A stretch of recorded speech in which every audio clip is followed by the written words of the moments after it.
ان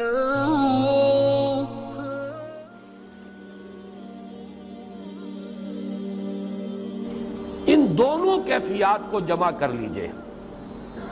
پہلی کیفیت وہ یہ احساس کہ میرے رب نے کہیں مجھے چھوڑ تو نہیں دیا، یہ تشویش، یہ اضطراب کہ عشقست و ہزار بدگمانی۔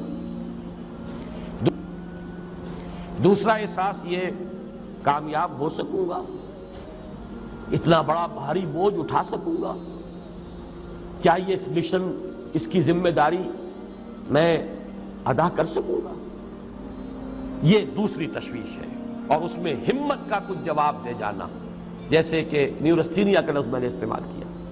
ان دونوں کیفیات کو جمع کیجئے تو اب صوفیہ کی ایک اصطلاح کے حوالے سے بات سمجھ میں آئے گی۔ قبض کی کیفیت، شدید قبض کی کیفیت تھی محمد الرسول اللہ صلی اللہ علیہ وسلم پر، جس میں کہ یہ سورہ مبارکہ نازل ہوئی ہے آپ کی دلجوئی اور تسلی کے لیے۔ اس کے لیے ذرا تھوڑی سی وضاحت مجھے کرنی پڑے گی۔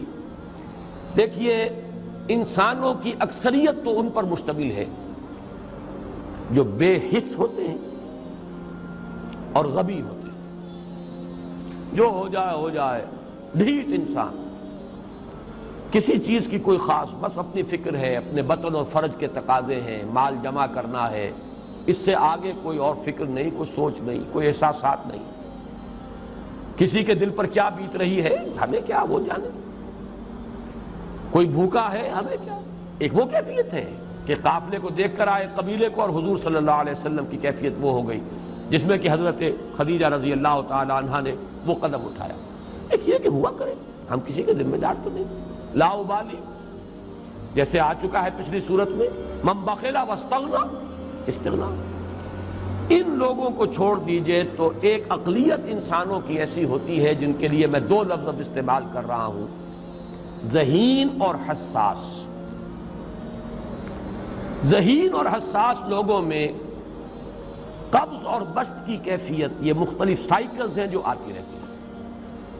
کبھی طبیعت میں پشمردگی ہے، دل بجھا ہوا سا ہے، کچھ نا امیدی سی ہے، خود اپنے اوپر اعتماد کی کمی محسوس ہو رہی ہے، مجھ میں صلاحیت نہیں ہے، میں کچھ نہیں کر سکتا، اب تک جو کچھ کیا بھی ہے، امنگ بھی ہے، امید بھی ہے، روشن پہلو نظر آ رہے ہیں۔ قبض کی کیفیت میں تاریک پہلو نظر آتے ہیں، مایوسی کے پہلو نظر آتے ہیں، پیسیمزم کی کیفیت۔ اور یہ جو بسط کی کیفیت ہے، اس میں روشن پہلو، دیکھو یہ بھی تو ہے نا، آخر یہ بھی تو ہوا ہے، اور بھی ہو سکتا ہے، آخر اب تک میں نے یہ کام بھی تو کر لیا، آگے بھی مشکل آسان ہو سکتی ہے۔ یہ دو کیفیات ہیں قبض اور بسط کی، جن کو کہ صوفیاء کرام نے یہ اصطلاحات، یہ عنوان دیے، قبض اور بسط۔ جتنی انسان کے اندر حساسیت کی کیفیت زیادہ ہوگی، ذہانت زیادہ ہوگی، اتنا ہی یہ جو ویوز ہیں اس کی ایمپلیٹیوڈ زیادہ ہوتی ہے۔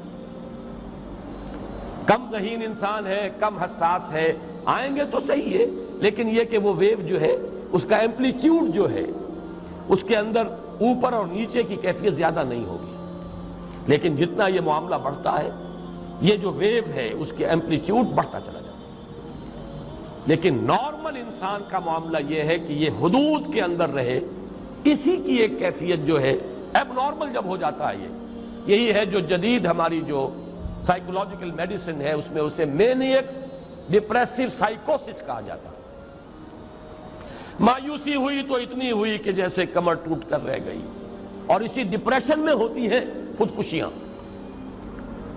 خودکشی کر جاتا ہے ڈپریشن۔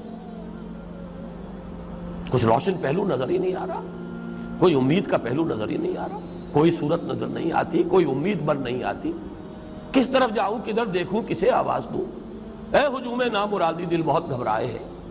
اور جب آدمی محسوس کرتا I can't face these realities، he commits suicide۔ یہ اور جب کیفیت ہوتی ہے انشراح کی تو آدمی خوب بھاگ رہا ہے، دوڑ رہا ہے، امنگ ہے، محنت ہے، دوڑ رہا ہے، امیدیں ہیں، اب ہر چیز کا روشن پہلو نظر آ رہا ہے۔ عجیب ہے یہ۔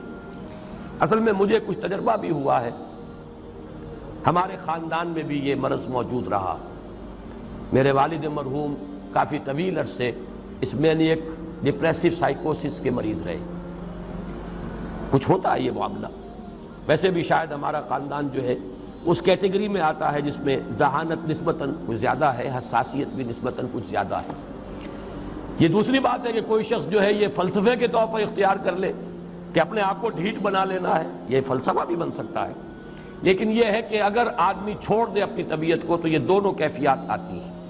انہی کیفیات میں اگر یہ جو اپورڈ اینڈ ڈاؤنورڈ موومنٹ ہے یہ ایک حد سے نکل جائے تو یہ بیماری ہے مینیک سائیکوسس، مینیک ڈپریسو سائیکوسس۔ اس میں جب آدمی ہوتا ہے وہ اپر کیفیت میں تو اس کے اندر بڑی عظیمت ہے، روشنی ہے، امید ہے، لوگوں سے گفتگو کر رہا ہے، حق بول رہا ہے، خوب جو ہے محفل کے اندر، اب وہ محفل میں اسے دلچسپی محسوس ہو رہی ہے اور اسے ہر چیز کا روشن پہلو نظر آ رہا ہے، خود اپنے وجود کا بھی روشن پہلو، دوسروں کے وجود کا بھی، دوسروں کی بات میں سے بھی وہ اچھا پہلو تلاش کریں گے، وہ برا پہلو تلاش نہیں کریں گے۔ جب دوسری کیفیت ہے ڈپریشن کی، ہر ایک کی بات میں کوئی برائی نظر آئے گی، کوئی اس کی نیت کا فطور ہے، کوئی فساد ہے، کوئی یہ جو ہے بدنیتی کے ساتھ یہ بات کر رہا ہے، کوئی خیر کہیں ہے ہی نہیں، برائی ہی برائی ہے، مایوسی ہی مایوسی ہے، بدلی ہی بدلی۔ یہ ہے در حقیقت وہ کیفیت، اس کو غالب نے بہترین انداز میں تعبیر کیا ہے۔ ذہین اور حساس انسانوں میں ان کی جو ترقی ہے وہ انہی مراحل سے ہو کر گزرتی ہے، اور ہر ڈپریشن کے بعد، ڈپریشن میں اس سینس میں استعمال نہیں کر رہا یعنی بیماری کی حد تک پہنچنے والی ڈپریشن نہیں، صرف قبض کی حد تک پہنچنے والا معاملہ۔ ہر قبض کے بعد جب بست آتا ہے تو آگے ترقی ہوتی ہے، جس کو آپ کہتے ہیں بائی لیپس اینڈ باؤنڈس، آدمی جو ہے چھلانگ لگاتا ہے، گویا کہ ایک درجہ جو پہلے تھا اس سے آگے درجہ انسان کا جو ہے اس سے بلند تر پوزیشن پر انسان پہنچتا ہے۔ ہر قبض کے بعد جو نیا بست آتا ہے وہ ایک نئی کیفیت، نئی شان، نئی بلندی، نئی رفعت لے کر آتا ہے۔ اس کو غالب نے تعبیر کیا ہے بہت خوبصورت انداز ہے، رکتی ہے میری طبع تو ہوتی ہے رواں اور، یعنی شاعر بھی کبھی ایسا وقت آتا ہے شعر جو ہے اس پر نازل ہی نہیں ہو رہا، شعر نہیں کہہ پا رہا، طبیعت میں رکاوٹ سی ہے، بندش سی ہو گئی ہے، کوئی کلام موضوع ہو ہی نہیں رہا، لیکن پھر جب یہ کیفیت جو ہے بدلتی ہے اور جب پھر بست کی کیفیت آتی ہے، رکتی ہے میری طبع تو ہوتی ہے رواں اور، پھر اس کے اندر ایک جولانی نئی ایک کیفیت جو ہے انشراح کی، وہ ایک بالکل نئی کیفیت، نئی شان کے ساتھ۔